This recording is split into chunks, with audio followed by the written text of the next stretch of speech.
Сіздермен бірге дұрыс тарих арнасы. Бүгін мен Қазақстанның қай өңірінен батырлар көп шыққандығы жайында айтатын боламын. Жалпы Қазақстанның барлық аумақтарынан батырлар көп шыққан. Ежелгі қазақ тайпалары үнемі аса жауынгер қылықтармен көршілеріне маза бермей, тынымсыз шапқыншылықтар ұйымдастырып отырды. Енді осы Қазақстанда мекендеген барлық тайпалардың ішінде ең агрессивтілерін қарастыратын болсақ, онда әлбетте шығыстағы қазақтар бәрінен асып түседі. Оны біз көптеген тарихи кезеңдерден анық байқай аламыз.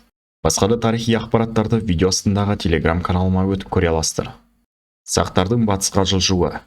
Біздің заманымыздан бұрын 9-7 ғасырларда батыс Қазақстан аумағында Каспий теңізін жағалай Кемер мемлекеті өмір сүрген болатын. Кемерлер өте жауынгер көшпенді халық ретінде тарихта қалды. Біздің заманымыздан бұрын 7 ғасырдың басында Алтайды мекендеген сақтар батысқа қарай жорық жасады. Нәтижесінде шығыс Қазақстаннан келген сақтар мен батыс Қазақстанды мекендеген кемерлердің арасында соғыс орнап, сақтардың толық жеңісімен аяқталды. Нәтижесінде бүкіл қазақ даласын шығыстан келген сақтар басып алды. Жеңілген кемерлердің бір бөлігі сақтардың үстемдігін мойындаса, бір бөлігі Кавказға қашып кетті. Жол бойы олар Қырымды, одан әрі қазіргі солтүстік Кавказды да басып алды.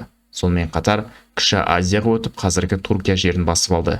Бірақ кейіннен олардың артынан келген сақтар кемерлерге жойқын соққы беріп қырып салды. Ғұндардың батысқа жорығы. Уақыт өте келе батыста қалған кемерлер мен сақтар араласып, Сармат мемлекеті пайда болды. Сарматтарда Иран мен Европаны шулатып көптеген жорықтар жасаған өте қуатты мемлекет ретінде танылды. Олар негізінен қазіргі батыс Қазақстан аумағында мекендеді. Біздің заманымыздан бұрын 55 жылы шығыстағы ғұн мемлекеті ыдырап, шығыстан ғұндардың бір бөлігі батысқа қарай жылжыды. Оңтүстік Қазақстанда үйсіндер ғұндарға сәтті тойтарыс бере білді, ал қаңлылар олармен одақтасып, достық қарым-қатынас құрды. Шығыстан келген ғұндар қуаңшылыққа тап болып, олардың бір бөлігі батысқа қарай көшуге шешім қабылдады.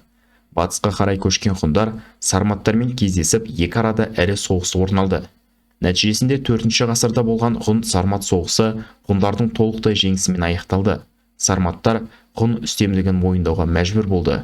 Ғұндарға бағынуды қаламаған сарматтың алан тайпасы солтүстік Африкаға дейін қашып кетті.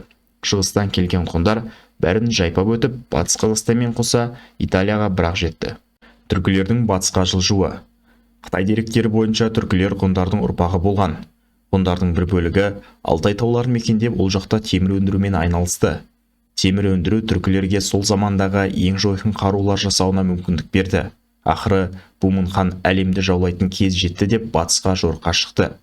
Нәтижесінде түркілер Қазақстанның орталық және солтүстігін мекендеген аварларды талқандап, өздеріне қосып алды. Аварлардың негізгі бөлігі Европаға қашып кетті. Батыс Қазақстан жақта хазарларды бағындырды. Оңтүстік Қазақстанда Ахундар мемлекетін Иранмен одақтаса отырып, ауыр соғыстардың нәтижесінде басып алды. Мұхан түркілердің шекарасын батыста Қара теңізден, шығыста Сары теңізге дейін жеткізді. Қарлұқтардың шығыстан оңтүстікке жылжуы. Батыс түркі империясы ыдырауы нәтижесінде қазіргі шығыс Қазақстан аумағында көшпенді Қарлұқ хандығы пайда болып, Алтайдан Балқаш көліне дейін мекендеді. Бұл уақытта қазіргі оңтүстік Қазақстан аумағында Дулаттардың Түргеш хандығы пайда болды. Бірақ түргештер үнемі соғыстан көз ашпай, батыстан келген арабтармен және шығыста Таң империясымен соғысты. Ақыры екі ірі империямен алсам деп, бар күш-жігерін құртып, әбден әлсіреген тұста Қарлұқтар Жетісуға басып кіріп, түргеш елін құлатып, билік тізгірін қолдарына алды. Нәтижесінде шығыста келген қазақтар Жетісуды басып алды. Кейін Қарлұқтардың мемлекеті Қарахан болып өзгерді. Қимақтардың және қыпшақтардың батысқа жылжуы. Қимақтар Монғолияның солтүстік батысын мекендеп, шығыс түркі империясының құрамында болатын.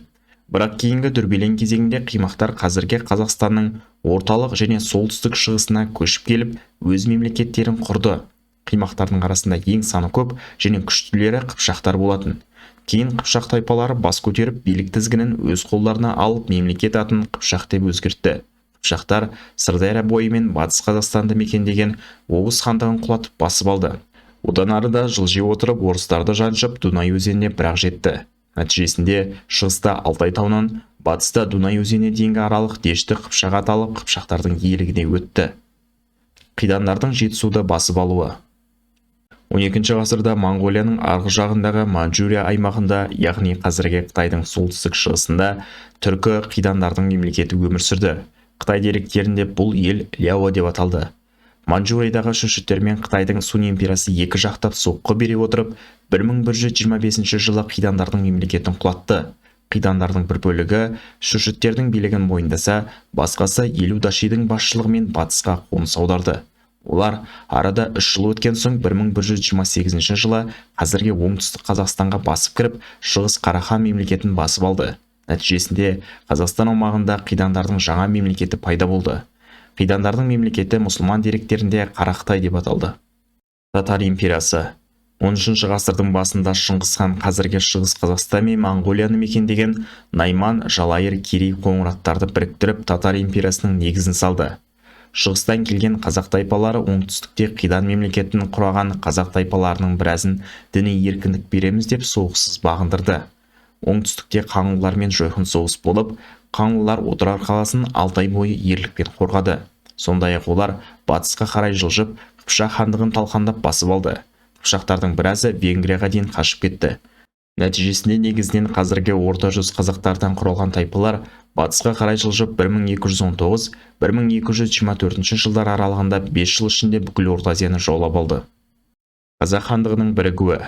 Жошының Орда ежен ұрпағынан болған Ақ Орда билеушісі Барақ қайтыс болған соң, билікке оның баласы Жәнібек отыруға тиіс болатын. Бірақ Шайбан ұрпағынан болған Әбілхайыр билікті тартып алып, 1428 жылы өз хандығын құрды. Әбілхайырдың бүлігінен Орда ежен ұрпақтары Керей мен Жәнібек хандық биліктен айырылып қалды. Бірақ Әбілхайыр хандықтағы ең саны көп тайпалардың бірі арғындарды ренжітіп алған болатын. Сол себепті арғын билеушілері Жәнібек пен Керейге Әбілхайыр бізге керек жоқ, сендер бізге хан болыңдар деп өтініш білдірді. Жәнібек пен Керей келісіп, Жетісуға Моғолстан еліне артынан 200 мың арғын және оларға қосылғысы келген өзге де қазақ тайпаларын ертіп көшіп кетті. Қазақ хандығы құрылғаннан бастап жер көлемін ұлғайтумен болды. Әсіресе қазіргі Қазақстанның жер көлеміне жеткізіп берген Хақназар хан болды. Ол Жетісуда Моғолстанды, солтүстікте Сібір хандығын, батыста Ноғай ордасын жеңіліске ұшыратып басып алды. Қазақтардың ең соңғы рет батысқа жылжуын Хақназар хан ұйымдастырып, шекараны Каспий теңізіне жеткізді. Ондағы ноғайлар талқандалып, бағындырылғандары кіші жүз қазақтары болып хандыққа қосылса, бағынбағандары ары қарай қашып кетуге мәжбүр болды. Қорытындылап айтқанда, қазақтардың арасында ең агрессивті және өзге халықтарға жиі шабуыл жасаушылар шығыста мекендеген. Көшпенділер империясының негізін салушы сақтар Алтайдан шығып батысқа жорығында Египетке дейін жаулап барды. Ғұндар Шығыс Қазақстан мен Моңғолиядан шығып батысқа жорығында Италияға дейін жаулап барды. Түркі империясы да Алтайдан бастау алып батысқа жорығында Қара теңізге дейін жаулап барды. Қыпшақтарда солтүстік батыс Моңғолиядан шығып батысқа жорығында Дунай өзеніне дейін жаулап барды. Шыңғыс хан империясында шығыстан келген қазақтар құрды. Олар батысқа жорығында Палестинаға дейін жаулап барды. Бұл жағдайлар тек шығыстағы қазақтар батыр, қалғандары жауынгер емес деген сөз емес. Барлық қазақ тайпалары жауынгер. Шығыстағы қазақтардың басқалардан көрі жиі жорыққа шығуының бірқатар себептері болды.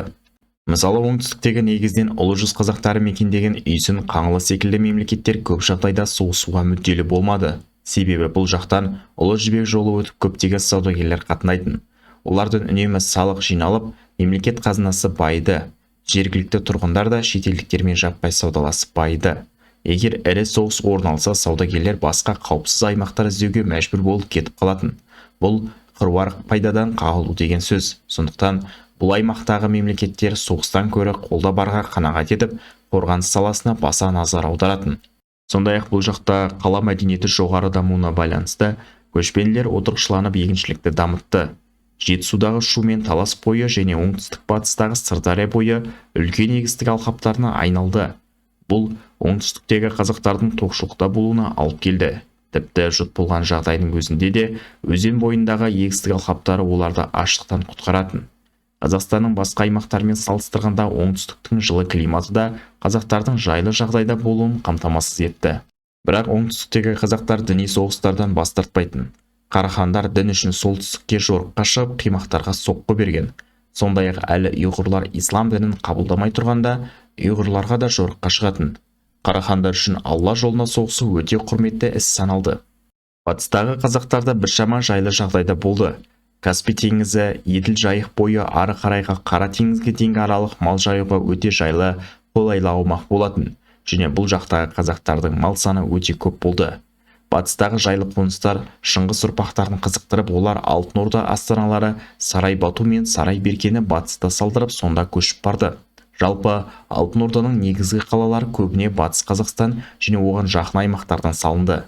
Ал шығыстағы қазақтар қиын жағдайда болды. Аштық, жапан даладағы ызғарлы жел, қыста қатты аяз бен боран әдеттегі жағдай болды. Олар жұтқа ұшырап аштыққа тап болып отырды. Онсыз да аз жайылымдарға көптеген тайпалар өзара таласып жиі қырқысып қалатын. Өзара қырқыстар және Қытаймен болатын жиі соғыстар олардың үнемі соғыс жағдайында болып, өзге өңірлерге қарағанда соғысқа машықтанған және тәжірибелі болуына алып келді. Сол себепті де олар ауыр жағдайдан шығып, жақсы қоныс іздеп Қазақстанның басқа өңірлеріне жиі шабуыл жасап басып кіріп отырды. Батыс пен оңтүстіктің қазақтары оларды шығыстағы қазақтар ығыстырған сәтте басқа елдерге басып кірді. Мысалы 13 ғасырда Шыңғысхан басып кіргенде дулаттардың бір бөлігі таяу шығысқа қашып, кейін ол жақта Аққойлы және Қарақойлы деген екі империялардың негізін салды. Түркілер аварларды қуып шыққанда олар Европаға қашып, Францияға дейін жаулап барды және бұндай жағдайлар жиі болып отырды. Соңында қазақ халқына үлкен зиян алып келген Жоңғар хандығы да шығыстан келген болатын.